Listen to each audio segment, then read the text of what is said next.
பிரணவம் யூடியூப் சேனலை சப்ஸ்கிரைப் செய்து சித்தர்களின் அருளை முழுமையாகப் பெறுங்கள்.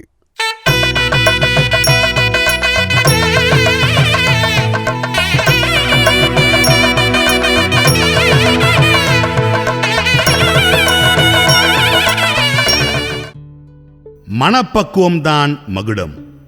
மனித வாழ்வில் மனம் விசித்திரமானது, தந்திரமானது. கிடைத்ததை நினைத்து எதிலும் நிறைவடையாது. எதுவெல்லாம் கிடைக்காமல் இருக்கின்றதோ அதனை நினைத்து தவித்து கொண்டிருப்பதுதான் மனம். அதனால் எழுகின்ற எண்ணங்களும் செயல்களும் இயல்பை தொலைக்கவும் காரணமாக இருக்கிறது. அந்த மனம் வினையாக பிறவி எடுத்து மாய உலகில் வந்துள்ளது. அத்தகு மனம் பக்குவமடைந்து ஒடுங்கிவிட்டால் எதிலும் எதிர்பார்ப்பு இருக்காது. இருப்பதை கொண்டு வாழ்வை செலுத்த முடியும். மனம் பக்குவமடையாதவர்கள் ஆசையிலும் எதிர்பார்ப்பிலும் வாழ்ந்து பிறர் மீது பொறாமை, ஆணவம், அகந்தை கொண்டு வஞ்சத்துடனே வாழ்ந்து மீண்டும் வினை வாழ்விற்கு வித்திடுகிறார்கள். ஏற்புத்தன்மையும் சகிப்புத்தன்மையும் இல்லாத மனமானது பிறரை அவமதித்தும் அவதூறுகள் கற்பித்தும் பழிவாங்கியும் என செயல்பட்டு அன்பையும் பண்பையும் இழக்க வைத்து சுயபுத்தியை இழந்து அலைய வைத்துவிடும். அதனால் சிலரை தவறாக புரிந்து கொண்டு பிரிவதற்கும், சிலரை சரியாக புரிந்து கொள்ளாமல் நெருங்குவதற்கும், வேண்டாத தொல்லைகளை அனுபவிப்பதற்கும் காரணமாக அமைந்து விடுகிறது. ஆக எவரையும் வஞ்சித்து துன்புறுத்தி பழித்தீர்க்க வாழ்வது உண்மை வெற்றி அல்ல. நம்முடைய புத்தியும் மனமும் கத்தியும் கேடயமும் போன்று இருக்க வேண்டும். அதனுடன் மனம், செயல், ஆன்மா இவை மூன்றும் ஒரே நேர்கோட்டில் பயணிக்க வேண்டும். அப்படி இருந்தால் எதிலும் வெற்றி கேடயங்கள் கிடைக்கும். இங்கு மன அறிவானது உணர்ச்சி வசத்தால் சிக்குண்டு சிக்கல்களையே உருவாக்கும். நாம் எதிலும் உணர்வுடன் செயல்படும் போது மனதை அடக்கி நாமே ஆள முடியும். அப்போது மனமானது ஒடுங்கி தன்னை அறியும் பேரறிவை பெருக்கித் தரும். அதன் பின்னர் உயர்வான எண்ணங்களும் லட்சியங்களும் செயல்களும் நம்மிடம் பிறக்கும். இந்த மண்ணுயிர்கள் போற்றும் வாழ்வை வாழ வைக்கும். அதுதான் உண்மையான வெற்றி. பழம் பழுத்தால் காயப்பட்டுத்தான் ஆக வேண்டும் என்பார்கள். அதுபோல் மனம் பழுத்தால்தான் பக்குவம் வரும். மனம் பக்குவமடையும் போதுதான் நம்முடைய அறிவுக்கும் மேலான உணர்வால், பேரறிவால் தன்னை உணர்ந்து வாழ முடியும்.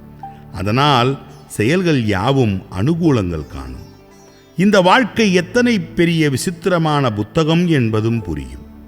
அதில் இந்த மனம்தான் வினை மூலம் என்பதை உணர்ந்து பாழ் மனதை ஒடுக்கி வினையை தீர்க்கவும் செயல்படும். ஆக பக்குவப்பட்ட மனம்தான் நமக்கான தீவினையை தடுக்கிறது.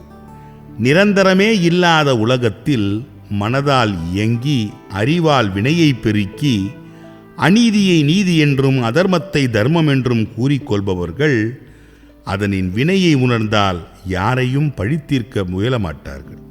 இங்கு பிறருக்கு உதாரணமாக வாழவிட்டாலும் பரவாயில்லை. பிறர் உதாசீனப்படுத்தும் அளவிற்கு வாழ்வை வாழக்கூடாது என்பதில் தெளிவாக இருப்பார்கள்.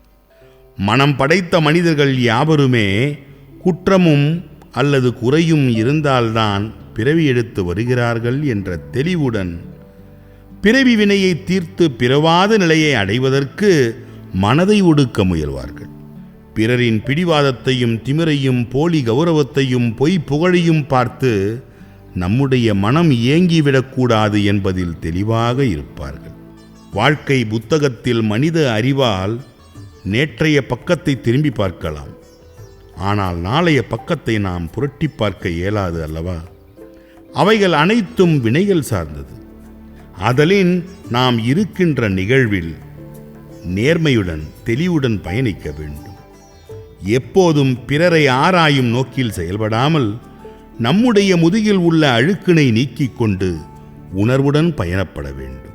அதற்கு நம்முடைய முன்னோர்கள் கூறிய அறிவுரைகள், அனுபவங்களை கேட்டு இந்த வாழ்வை வினையின்றி வாழ முயல வேண்டும்.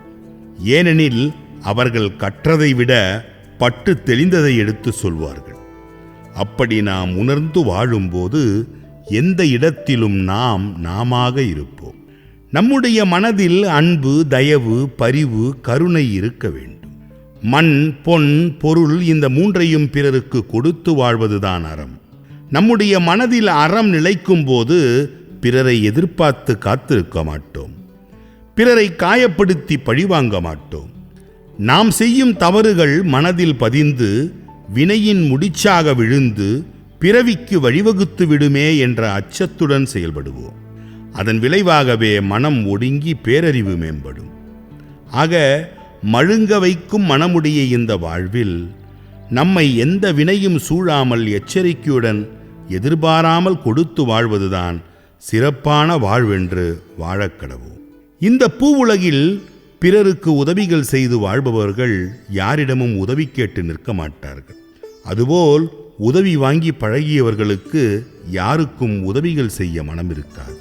இதனை புரிந்து கொண்டு எதையும் எதிர்பாராமல் வாழ வேண்டும். எல்லோருடைய வாழ்விலும் நாம் வேறாக இருக்க முடியாது. சிலர் வாழ்வில் நாம் உதிருகின்ற இலையாகவும் சிலர் வாழ்வில் வெட்டப்படும் கிளையாகவும் இருந்துத்தான் ஆக வேண்டும். யாரையும் யாரும் இங்கு மாற்றிவிட முடியாது. மனம் கொண்ட மனிதர்கள் மாறிக்கொண்டே இருப்பார்கள். ஆசையில் அலைவதையே வாடிக்கையாக வைத்திருப்பார்கள். ஆக மனதை பக்குவமாக்கி பேரறிவோடு எதையும் சிந்திக்க வேண்டும். மனம்தான் மதிமயக்குவதை உணர்ந்து பிறரை ஆராய்ந்து மனதை குப்பை கிடங்காக மாற்றிக்கொள்ளாமல் மனதை ஒடுக்க வேண்டும். மனம் இயங்குவதால் இன்பம், துன்பம், வெற்றி, தோல்வி, புகழ்ச்சி, இகழ்ச்சி என்ற உறுதியற்ற உணர்ச்சி உருவாகிறது. மனம் இயக்கமற்று இருக்கும்போது பேரறிவால் தெளிவும் ஞானமும் பேரானந்தமும் பிறக்கிறது. ஆக மனதை உறுதியாக்கி இங்கு யாரைப் போலவும் இல்லாமல் யாரையும் போட்டியாக கருதாமல் எதையும் நிரூபிக்க முயலாமல் அறங்கூறும் இயல்பு மாறாத வாழ்வை வாழ்வதுதான் நம்முடைய வாழ்வாக இருக்க வேண்டும். வாழ்க்கை நன்றாக இருப்பதற்கு எந்த அதிசயமும் நடக்க வேண்டியதில்லை. இருப்பதை ஏற்றுக்கொண்டு இயல்புடன் எதிர்பார்ப்பின்றி வாழ்ந்தால் போதும், எல்லாம் சரியாக நடக்கும். சிவப்பு மனிதனுக்கு நிழல் கருப்புத்தான், கருப்பு மனிதனுக்கு இரத்தம் சிவப்புதான். ஆக வண்ணங்களில் இல்லை வாழ்க்கை, மனித எண்ணங்களில்தான் உள்ளது. நம்முடைய எண்ணத்தை அலைபாய விடாமல் இருந்தாலே மனம் ஒடுங்கிவிடும். பொதுவாக சிறிது ஏட்டுக்கல்வி கற்ற சிலர் தங்களை மிகப்பெரிய அறிவாளிகள் என நினைத்து சந்தர்ப்பவாதியாக, சாதுரியமாக, தந்திரம் செய்து வாழும் வாழ்வை வாழ்வார்கள். அப்படி அவர்களின் மனம் இயங்குவதால் அவர்கள் புத்திசாலிகள் என்று இங்கு சொல்லப்படலாம். ஆனால் அவர்கள் எதிர்வினைக்கு தயாராகியிருக்கிறார்கள் என்பதுதான் உண்மையான பொருள். இன்னும் சிலர் எங்கு மகிழ்ச்சியாக இருக்க வேண்டுமோ அவர்களிடம் கோபப்படுவார்கள். எங்கு சேர்ந்து நிற்க வேண்டுமோ அங்கு விலகி நின்று கௌரவத்தை கெடுப்பார்கள். தன்மானத்தை இழந்து தரம் தாழ்ந்த இடங்களில் நிற்பார்கள். போலி கௌரவம் என்று வாழ்பவர்கள் மனநலம் கெட்டு குணங்கெட்ட செயல்களை செய்வார்கள்.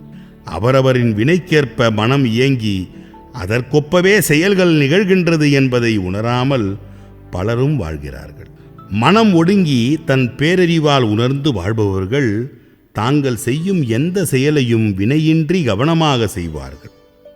பிறர் வினை தீர்க்கவும் வழிகாட்டுவார்கள். ஆக மனம் ஒடுங்கி பேரறிவால் தன்வினை உணர்ந்தவர்கள் அன்பு, கருணை, கொடை உள்ளத்துடன் வாழ்வார்கள். தாம் பெற்ற ஏமாற்றத்தை, துன்பத்தை வினைக்கழிவு என்பார்கள்.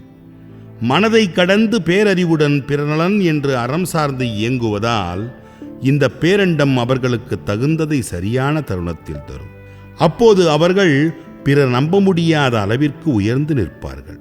மனதின் வினைகள் அறிந்து பெருந்துயரங்களை தாங்கி எதிர்வினையாற்றாமல் காத்திருந்ததன் பயனாக அவர்களுக்கு எல்லாம் சரியான நேரத்தில் நடக்கும். வினையும் முற்று பெற்றுவிடும். அப்படி மனம் பக்குவமடைந்தவருக்கு இந்த பேரண்டமே மகுடத்தை சூட்டி மகத்துவமானவராக மாற்றும். வாழ்வோம், வாழ்விப்போம். பிரணவம் யூடியூப் சேனலை சப்ஸ்கிரைப் செய்து சித்தர்களின் அருளை முழுமையாகப் பெறுங்கள்.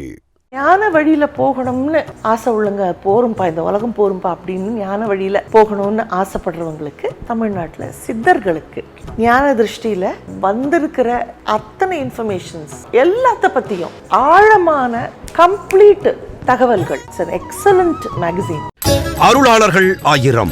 ஆசிரியர் ஜீவ அமிர்தம் கோ திருமுருகன். நூல் உங்களுக்கு வேண்டுமா? அதற்கான அலைபேசி எண் 739-739-4174. ஜிபே மூலம் செலுத்த 9176564723.